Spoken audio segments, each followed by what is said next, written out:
সরাও আগলে সরাইছি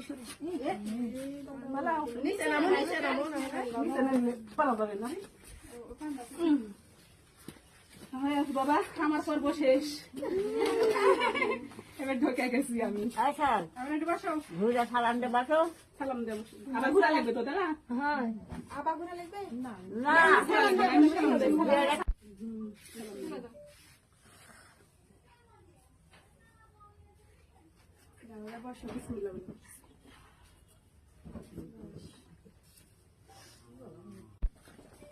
আসসালামু আলাইকুম, সবাই কেমন আছেন? আশা করি সবাই অনেক অনেক ভালো আছেন। আমাদের আদরের মেঘনার বিয়ে তো গোসল করানো হয়ে গেছে। আর এই যে ক্ষীর মুখে দিব, আমার এই গ্রামের ভাষা কিন্তু আমরা এই মিষ্টি ক্ষীর বলি।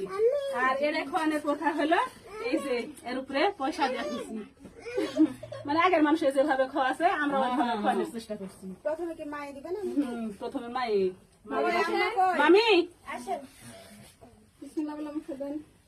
আল্লাহ আল্লাহ।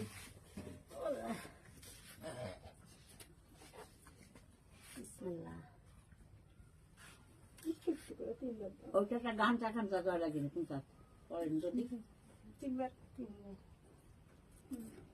দোয়া করে দেও, দোয়া করে দেও। দোয়া তো সবসময় আছে, সব সময় ভালো থাক আসেন আসেন, মুখে দেওয়া লাগবে না। আসেন আসেন একটু মুখে দিয়ে দেওয়া লাগে, একটু আসেন আসেন দিয়ে দেন দিয়ে দেন।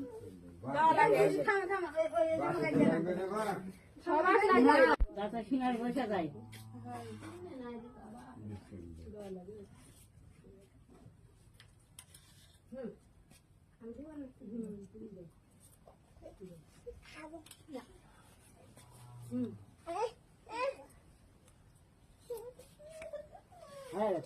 আমার এই গ্রামের প্রথা হলো মানে প্রথম ক্ষীর খাওয়ায় ওর হাতে কিছু দেওয়া লাগবে। তো মেঘনার মা ওর নিজের মেয়ে ওই মানে চিন্তায় ওর টেনশনে সব ভুলে গেছে। আমার মনে হচ্ছে শিখা দিন মানে